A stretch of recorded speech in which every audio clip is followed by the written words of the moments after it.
जी, Mukhtar Ansari gang का shooter Salim Ahmad जो gangster act में इस वक्त जेल में बंद है, वो कई लोगों को नौकरी का झांसा देने के नाम पे कुवैत भेजने के नाम पे ठग चुका है और प्रताड़ित कर चुका है। ऐसा ही एक मैटर भी आज आपके पास कुछ लोग लेकर आए हैं, क्या बताना चाहेंगे इस बारे में? जी जी, बिल्कुल सही बात है। हमारे पास कल भी लोग आए थे। कल मुलाकात नहीं हो पाई थी, मैं विश्राम में था। आज फिर आए थे। आज ये लोग फिर आए। बेचारे गरीब मजलूम लोग हैं और इनकी कहानी बहुत ही पीड़ादायक है। चूँकि तबीयत नासाज थी, फिर भी हमने देखा कि इतने दूर से दुल्हीपुर से आए हैं ये लोग, जिला चंदौली से। और बेचारे जो है लॉकडाउन में पैसे के महंगे हैं, खाना पीना नहीं हो पा रहा है ठीक से, इन लोगों का काम धाम नहीं मिल रहा है। ऐसे में इनके साथ बड़ा अन्याय हो रहा है। तो हम बताना चाहते हैं कि सलीम जो थाई मछली और आंध्रा की सड़ी मछली और मुख्तार अंसारी का पूरा पैसे वैसे रुपए का हिसाब किताब और ये सब कुछ रखता था, पिछले दिनों गिरफ्तार हुआ। थाई मछलियाँ बरामद हुई, खुद एसएसपी साहब खुद गए और गिरफ्तार किए। बड़ा ही सराहनीय कार्य पुलिस का रहा। और उसके बाद जो है सलीम पर गैंगस्टर भी लग गया, उसके साथियों को भी लग गया। एक दुल्हीपुर का ही शेरू है और उसकी पत्नी है जीनत, वाइफ ऑफ शेरू। तो जीनत और शेरू ये लोग, और एक है बड़ा गांव का मैसर उर्फ बबलू। बड़ा गांव का है ये मैसर वो बबलू। बीटी चौराहा है बड़ा गांव में, थाना बड़ा गांव के अंतर्गत, वहां गई है। तीन इसके दलाल हैं। और मजे की बात यह है कि सलीम ने जीनत के नाम से, जीनत महल तो नहीं, किसी बादशाह ने जीनत महल बनाया था, तो ये जीनत महल, तो ये जीनत के नाम पे जो है इन्होंने वहाँ ज़मीन खरीदा दुल्हीपुर में और मकान भी बन रहा है, सलीम अहमद बनवा रहे हैं। आश्चर्य की बात यह है कि जीनत से इसके अवैध संबंध हैं। ये अक्सर रात को वहाँ जाता है, दारू पीता है, मुर्गा खाता है, टांग नोचता है। उसके बाद जीनत की बेटी से भी ये हफ्सी साले का संबंध है सलीम का। जबरदस्ती नाबालिग बेटी के साथ ऐसा कार्य ये कर रहा है। ये हमको गांव वाले और वहाँ के लोगों ने बताया है, और जिसमें सच्चाई भी लग रहा है, क्योंकि उनके नाम से अगर मकान बनवा रहा है ज़मीन खरीद के, तो बिना किसी रीजन्स के तो ऐसा है नहीं। अब मामला जब आया तो इसने जो है, ये एक मामला पहले हम दिखा रहे हैं, गुलजार वल्द अब्दुल हसन।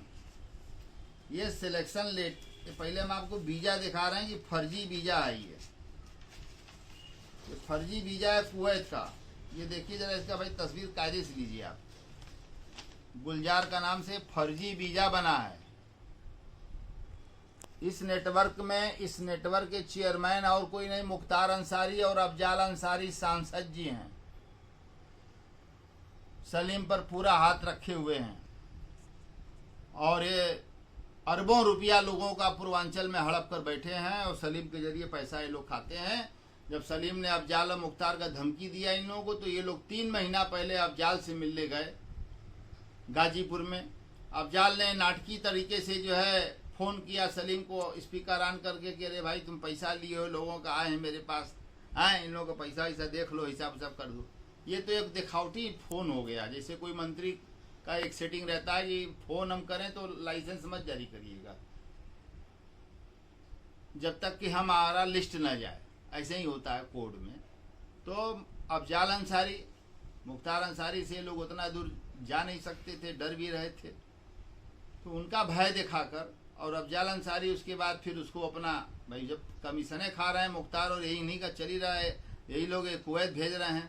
कुवैत भेजने के नाम पर वो रुपया कमा चुकी, किससे? मुसलमानों से, गरीब मुसलमानों से, मजलूम जो हैं, जो वहाँ जाके मजदूरी करना चाहते, जो वहाँ जाकर मजदूरी। और ये देखिए, ये तो फर्जी आपने देख लिया एक का, दूसरा इरशाद का देख लीजिए, ये भी फर्जी वीजा है।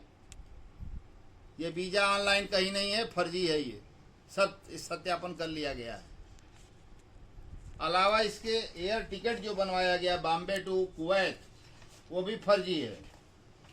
वो भी फर्जी है। और जिस दिन इन लोगों को बॉम्बे से जहाज पकड़नी थी और बनारस एयरपोर्ट से जाना था, सबसे 1.5 लाख रुपया ले लिया इन लोगों से। और वहां क्या करना था, होटल में अपॉइंटमेंट लेटर, देखिए ये भी फर्जी आ गया, ये फर्जी आ गया। ये होटल का नाम है होटल शेरटन।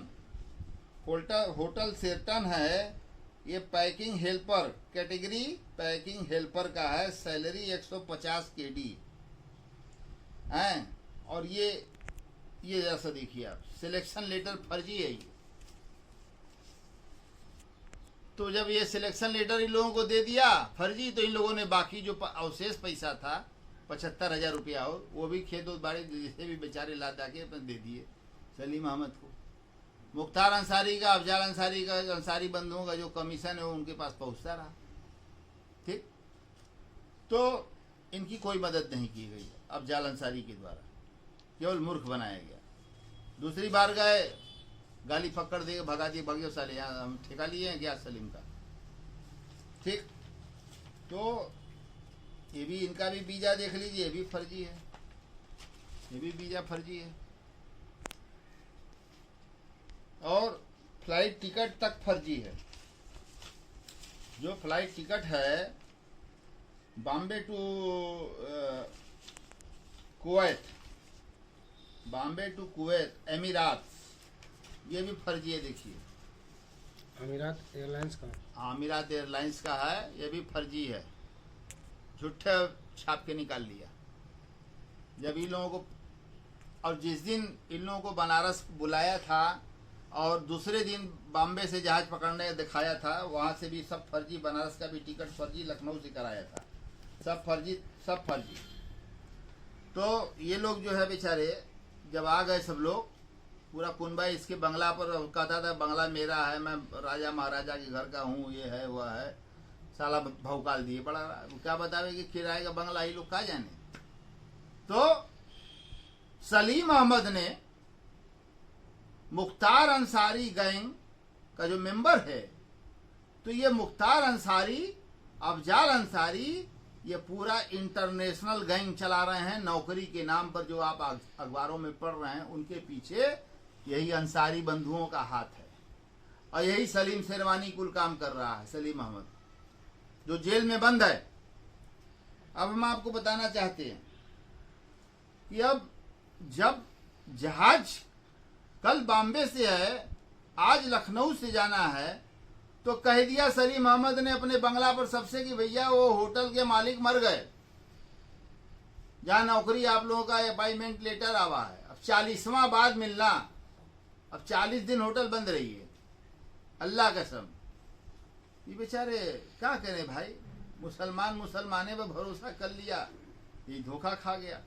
और एक जनी ससुर जो है मुख्तार अंसारी जो है, मोछू साला जो है, मुझ पताव दे के साला कहता है कि मैं गरीबों, मजलूमों, असहायों और मैं उनका मदद करता हूँ। साले मदद करते हो, अपने गुर्गों से साले नौकरी के नाम पर गरीबों का शोषण कर रहे हो।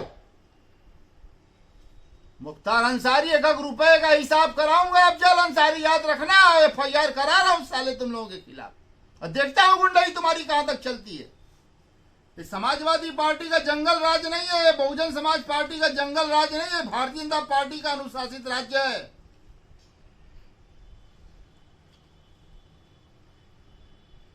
महाराज जी ने, उत्तर प्रदेश सरकार ने, उत्तर प्रदेश पुलिस ने इतना बड़ा काम किया। अरे भाई, जो एकदम गैंग्रीन हो गया तो पैर काट के नहीं निकाले, करे क्या। विकास दुबे मार हल्ला लोग मचाए पड़े हैं, पॉलिटिकल खेल हो रहा है। अपहरण गोरखपुर में हो रहा है, प्रियंका गांधी, मेनका गांधी और राहुल गांधी। अरे झूठे विदेश में लड़की को साले तुम आश्वासन देके, राहुल गांधी क्या चाहते हो, है? उससे शादी नहीं की, साले 50 साल की बुढ़ी हो गई, तुम साले 55 साल के हो गए, गाल धस गया। राजनीति का नशा सवार है। साल में एक बार ये भागता है, 2 महीने के लिए वहीं जाता है, उसी के साथ रहता है राहुल गांधी, है? अरे शादी करके बहू बना के करो ना राजनीति, क्यों धोखा दे रहे हो किसी लड़की को? कब तक तुम सताओगे साले, हैं? चिल्ला रहे हो साले। कांग्रेस की सरकार में क्या कुछ नहीं हुआ है? बहुजन समाज पार्टी की सरकार में कुछ नहीं हुआ है? समाजवादी पार्टी की सरकार में कुछ नहीं हुआ है। जितने गुंडे साले हैं सब यही पार्टी में हैं। महाराज जी से अपील करता हूं, निवेदन करता हूं कि ब्रजेश सिंह नाम बहुत भजा रहा है। पूरा इसके आदमी जो है हमारे घर से 400 मीटर दूर सेंट्रल जेल है, पूरा मार गाड़ियां मार साला 2 बजे तक डेला लगा रहता है। माननीय मुख्यमंत्री जी को हटाना पड़ेगा। ब्रजेश सिंह जैसे लोगों को, सुशील सिंह जैसे लोगों को पार्टी से निकालना पड़ेगा, क्योंकि ये भाजपा की पार्टी है, ये कैडर बेस्ड पार्टी है। ये बिना कैडर का ट्रेनिंग लिए ये साले चले आए हैं केवल जो है अपना जान बचाने के लिए, और शोषण कर रहे हैं, दोहन कर रहे हैं। और यहाँ के जो माननीय हो गए मंत्री जी रविंद्र जायसवाल, ये ब्रजेश सिंह के सबसे बड़े पैरोकार हैं। फोटो तो ऐसा खींचा है जैसे प्रधानमंत्री जी के साथ, महाराज जी के साथ खिंचवा ली है। दोनों भाई जाके मुख्यमंत्री जी के यहाँ पैरवी की हमारे खिलाफ। विधायक जी भी गए, सुशील सिंह भी गए, अन्नपूर्णा सिंह भी चली गई एप्लीकेशन लेके कि हमसे रंगदारी मांग रहा है। अरे माननीय महाराज जी ने, मुख्यमंत्री जी ने सोचा कि दुनिया से रंगदारी ये सब काट रहे हैं, इनसे कौन रंगदारी मांगेगा भाई, कौन आदमी है ये। जब पता कराया तो मालूम चल गया, यहाँ का प्रशासन ने रिपोर्ट दिया है। सरकार जो है काम करना चाहती है, पुलिस काम करना चाहती है, पुलिस का आत्मबल जहां बढ़ा वहां पर सुप्रीम कोर्ट ने धर के जो है चाप दिया कि विकास पंडित जैसा घटना अब दोबारा दोहराया न जाए। इसका क्या मतलब है? इसका क्या मतलब है? प्रथम दृष्टया ही ऑनरेबल सुप्रीम कोर्ट ने क्या मान लिया कि जो है इसको काउंटर किया गया, एनकाउंटर नहीं किया गया है। किस मशीनरी की रिपोर्ट है, कहां से रिपोर्ट आ गई सुप्रीम कोर्ट के पास कि जो है इस तरीके की जो है आदेश हुआ, इस तरह का कमेंट पास हुआ? इससे क्या मैसेज जाएगा? या तो शरीफों को मार डालिए, या गुंडों को जिला डालिए, या उनको ऑक्सीजन दीजिए या इनको ऑक्सीजन दीजिए। ये देश सरदार वल्लभ भाई पटेल का है, अबू कलाम आजाद का है, महात्मा गांधी का है, चंद्रशेखर आजाद का है, नेताजी सुभाष चंद्र बोस का है, भगत सिंह का है, शहीद उधम सिंह का है, अशफाकुल्ला खां का है। ये देश ऐसे लोगों का है। महामना पंडित मदन मोहन मालवीय जी का देश है। ऐसे देश की आजादी नहीं मिली 200 साल में। आज क्या है? आज जरूरत इस बात की है कि जेल से जो साले ये पूरा रैकेट चला रहे हैं, जयमार आप करा के, जयमार खराब करा के, हर जेल का जेलर सुपरिटेंडेंट हर हफ्ता में हर बंदी के पास फोन है, मोबाइल, और चल रहा है क्या सब जयमर खराब है। अरबों रुपया का जयमर लगवा डाले और साहब जो है 7,000 रुपया पर डे मोबाइल से बात करने का 1,000 ले रहे हैं जेलर साहब। तो ये पूरा चल रहा है नेटवर्क। जेल के अंदर पिटाई हो रहा है आदमी को बुला के, जेल के अंदर जो है उल्टा टांग के मारा जा रहा है, जेल के अंदर क्या क्या नहीं हो रहा है। तो ये बर्दाश्त के बाहर है। अपराध और अपराधियों को कि कोई जाति, कोई मजहब, कोई भाषा, कोई धर्म नहीं है। इनकी भाषा सिर्फ गोलियों की है, हत्याओं की है, डकैतियों की है। ऐसे लोग हैं। माननीय मुख्यमंत्री योगी आदित्यनाथ जी से मैं कह रहा हूं, निवेदन कर रहा हूं महाराज जी से, पहले मुख्तार अंसारी का और अफजाल का दोनों का मोश पहले बनवावें। ऐठना पहले बन, जो ऐठे हैं इसे उसको कटवा दें। इसे चंद्रशेखर आजाद है क्या ये भगत सिंह क्या है भाई? मोछ ऐठेंगे साले। अब आपको मैं बताना चाहता हूं कि शेरू जो है ये पाकिस्तानी नागरिक है। अब 50 पाकिस्तानी लोग जो है 1970 के बाद आकर जो है यहाँ पर डेरा डाले हुए हैं, जो मुख्तार अंसारी के रैकेट को चला रहे हैं और उनके लिए कत्ल कर रहे हैं। उनके लिए जो है पहले भी मुख्तार अंसारी का और आईएसआई का संबंध सामने आया, उजागर हो चुका है। तो क्या कहीं ना कहीं ये अरे भाई मुख्तार अंसारी का और ब्रजेश सिंह का दोनों का संबंध जब दाऊद इब्राहिम से है, सुभाष ठाकुर ने भी कत्ल किया दाऊद इब्राहिम के लिए, तो ये तो आईएसआई हो ही गया। जब दाऊद इब्राहिम से मिल गए तो आईएसआई देशद्रोही हैं ये सब। ये सब देशद्रोही हैं, राष्ट्रभक्त नहीं है। राष्ट्रभक्त हम जैसे लोग हैं, इनके जैसे गरीब लोग हैं, मजलूम हैं, जिनको लूटा जा रहा है, खसोटा जा रहा है। हाँ? सांसद बन के पगलाए पड़े हैं। तो मैं आपको बताना चाहता हूं कि वाराणसी के लोकप्रिय और नेक दिल, कर्तव्यनिष्ठ, ईमानदार व्यक्तित्व के धनी श्रीमान वरिष्ठ पुलिस अधीक्षक महोदय से मैं निवेदन करूंगा कि इन गरीबों का मुकदमा दर्ज करने का निर्देश दें और थाना कैंट में मुकदमा दर्ज हो, ताकि दूध का दूध और पानी का पानी हो और ये बेनकाब हो सके। अंसारी बंधु और इस सलीम जितने लोगों का शोषण किए, सब चीज सामने आना चाहिए। मैं अपनी वाणी को विराम देने से पहले महात्मा गांधी अमर रहें, सरदार वल्लभ भाई पटेल अमर रहें, पंडित दीनदयाल उपाध्याय अमर रहें और राम प्रसाद बिस्मिल जी अमर रहें, भगत सिंह अमर रहें, चंद्रशेखर आजाद अमर रहें, शहीद उधम सिंह अमर रहें। हमारे देश के सेना जो भी चाइना में हुआ वो भी अमर रहें, उसके पहले भी जो शहीद हुए अमर रहें। और मैं यही कहना चाहता हूँ कि शहीदों की मज़ारों पर लगेंगे हर बरस मेले, वतन पे मरने वालों का बस यही बाकी निशान होगा। वतन पे मरने वालों का बस बाकी यही निशान होगा। तो 20 हमारे सैनिक मारे गए चाइना बॉर्डर पर, लेकिन एक ने 2 को मारा और धोखे से मारा गया। मैं उन वीर शहीदों को और कारगिल के वीर शहीदों का भी अभी दिवस मनाया गया, तो मैं 2 लाइन गा के और उनको अपना श्रद्धा सुमन अर्पित करता हूँ और उनके घर परिवार के लोगों को आत्मा को मजबूती भगवान दे, सहने की ताकत दे। ऐ मेरे वतन के लोगों, जरा आँख में भर लो पानी, जो शहीद हुए हैं उनकी जरा याद करो कुर्बानी। है मेरे वतन के लोगों, जरा आँख में भर लो पानी, जो शहीद हुए हैं उनकी जरा याद करो कुर्बानी।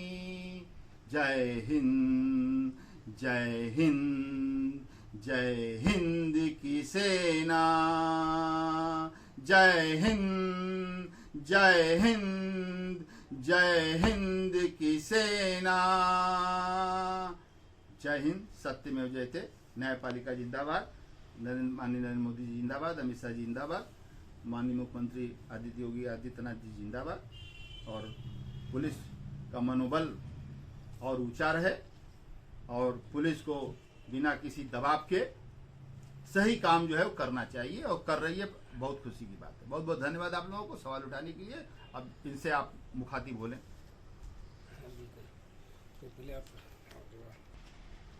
अब अपनी अपील लेके नायक जी के दरवाजे आए हैं हम आपसे, आपकी आप बीती जानना चाहते हैं। क्या गलत हुआ है आपके साथ और किस तरह से ठगा गया है आपको? और आपका नाम क्या है? और आपका नाम भी हमें बताएं। गुलजार अहमद है। मैं दुल्हीपुर से आया हूँ और सलीम इसमें है और शेरू है, शेरू की वाइफ है और एक लड़का वहाँ का है बड़ा गांव के आगे बीटी चौराहा है। बीटी चौराहा के पास उसका मकान है। ये लोगों ने मैसर ये लोगों ने मिलकर सलीम और ये लोगों चार आदमी मिलकर के हमको ठगा है। और मैं ये सब वीजा उजा सब नकली है, सब फर्जी है। और मैं घबरा करके बहुत दिन हो गया। फिर उसके बाद हम लोगों से कहा, कोई सुनवाई नहीं हुई। तो हमने गए वहाँ पर अफजाल भाई के पास। तो मैं उनसे कहा तो उन्होंने फ़ोन किया सलीम के पास कि कुछ लोग यहाँ पर आए हुए हैं दुल्हीपुर से, आपके नाम की कंप्लेन है, कुवैत के नाम पर पैसा लिया है। तो उन्होंने कहा कि हाँ हमने पैसा लिया है 1-2 आदमी का। तो अफजाल भाई ने कहा कि चाहे 2 हो या 50 हो, सबका पैसा वापस कर दो। तो उसके बाद वो बोले जाओ तुम्हारा पैसा मिल जाएगा। 4 दिन के बाद वो दुल्हीपुर आया 4 आदमी को लेकर के। कौन वो आया? ये सलीम आया 4 आदमी को लेकर के। बोला ये देखो, ये इसको जानते हो? हमका नहीं, ये अफजाल का साडो है, हम तो पहचानते नहीं। ये देखिए, ये कहीं कौन नेता बोला ये मुख्तार का आदमी है। हम कहा सर हम इससे लेना देना का, हम गरीब आदमी, हमको पैसा चाहिए, हम पैसे से मतलब रखते हैं, हम ये सबसे नहीं, छोटे बड़े से मतलब नहीं है। बोला तुम क्यों गए? हम कहा सर हमारा पैसा बाकी है, हम कैसे कैसे पैसा दिए, लेबरी का काम करते हैं, कैसे कैसे हम पैसा दिए। फिर उसके बाद बोला तुम्हारी जगह पर अगर तुम मुसलमान ना होते तो हम तुमको मार दिए होते। इसने कहा पंचायत में, इसने कहा तुम मुसलमान ना होते तो हम तुमको मार दिए होते। ये भरी पंचायत में 12-13 आदमी थे वो पंचायत में। सलीम ने कहा और उसके बाद तुम अफजाल के पास जाओगे, तुम मुख्तार के पास जाइए, वो हमारी सुनेंगे। ऐसी इसी तरीके से उसने कहा है। वो हमारी सुनेंगे क्योंकि हम हिस्सा लेते हैं। हाँ। हम देते हैं। वो हमारी सुनेंगे, तुम्हारी नहीं सुनेंगे। और कुछ लोग पंचायत में उसी के ये आदमी थे, कुछ हाँ यहाँ मिला रहे थे, 1-2। और ये जीनत, ये शेरू अभी भी काम करता है उसका, सलीम का अभी भी काम करता है। तो आपको नायक जी के बारे में कैसे पता चला? आप यहाँ तक कैसे आए हैं? मैडम हमारा एक मित्र है, उसने मोबाइल दिखाया, बुलवाया हमको। हम उससे भी कहे थे, वो बड़ा आदमी है। बड़ा आदमी के इसलिए पूछते हैं कि सर हमारा पैसा कैसे निकलेगा, तो वो आइडिया देता है कि ये देखो ये वीडियो, ये आदमी बहुत बढ़िया है। बोले कि ये आदमी बहुत बढ़िया है, इसके पास जाइए आप। हम कहा आप भी चलिए। कहे नहीं हम नहीं जा सकते, आप जाइए। ठीक है, तो कहने सुनने में 10-15 दिन बीत गया। फिर उसके बाद हमने जो है परेशान हो गए, लोग तगादा करने लगे।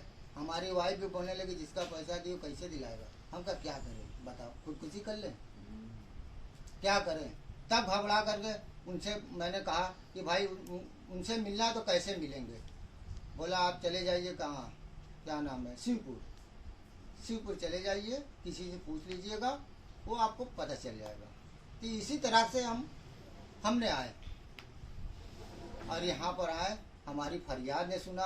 अरे हमको तो दुख होता है, ये अपनी कौम के आदमी है। मैंने 1 बार नहीं 3 बार मैं गया हूँ अफजाल के पास, 3 बार मैं गया हूँ। और अफजाल ने सिर्फ 1 बार भेंट हुई है। और रमजान महीने में मैंने उनका कॉल भी किया था। हम कहा सर लॉकडाउन चल रहा, मेरे पास पैसा नहीं है, मेरे 4 बच्चे हैं, लड़की लड़का है, बताइए हम कहाँ जाएं। उसने कहा हम क्या कर सकते हैं बताइए। उसने कहा कि हम क्या कर सकते हैं। हम कहा सर कुछ भी करिए, जो है हमारे पास पैसा नहीं।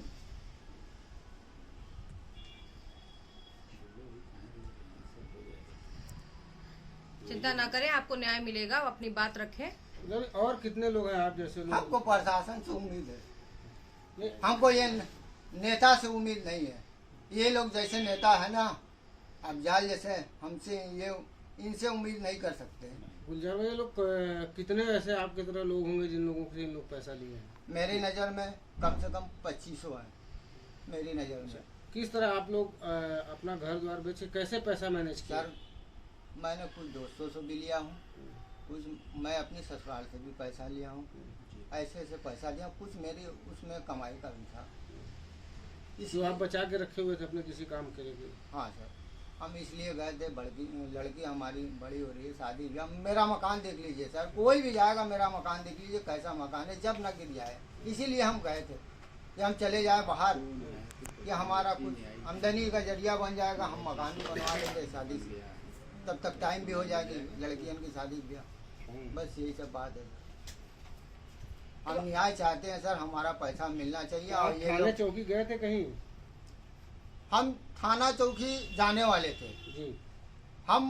मैंने मैसर के यहाँ फ़ोन किया और सलीम मछली वाले के पास, हाँ, इन लोगों से कहा, हमका सर देखिए मैं चलते चलते थक गया हूँ, मेरा पैसा दे दीजिए, नहीं तो मैं कंप्लेन करूँगा। इन्होंने क्या कहा, बोला जाइए कितना पैसा बाकी है, मैं 20,000, 25,000, 50,000 पुलिस वाले को दे दूंगा, तुम कुछ नहीं कर पाओगे। इसलिए मैं डर गया, इसीलिए मैं नहीं गया। बहुत से लोगों के लिए न्यायिक जी न्यायमूर्ति रहे हैं, उनको हमेशा से उनको इंसाफ दिलाया है। आप भी इनके पास न्याय की उम्मीद में आए हैं। बहुत उम्मीद है इनसे, बहुत उम्मीद है। और मैं अफजाल की उम्मीद नहीं रखता, क्योंकि मैं 3 बार गया हूँ, मैं 3 बार गया हूँ अफजाल भाई के पास, मैं 3 बार गया हूँ, मेरी एक भी सुनवाई नहीं। यहाँ तक सिर्फ मेरे पास भाड़ा नहीं था, मैं दूसरे से पैसा लेकर के हमने जाते थे।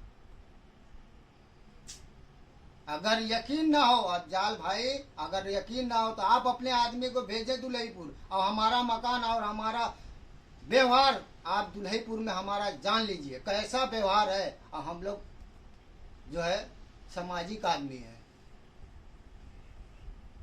हम लोग गुंडा बदमाश नहीं है, हम लोग सामाजिक आदमी है। पता कर लीजिए, और थाने में भी पता कर लीजिए, एक भी केस अगर मिल जाएगा तो जो कहिएगा, मैं जो कहिएगा, एक भी केस मिल जाएगा। हम उम्मीद करते हैं आपको न्याय मिले और आपके साथ हमेशा अच्छा हो। अल्लाह आपके साथ है। ठीक है सर। शुक्रिया।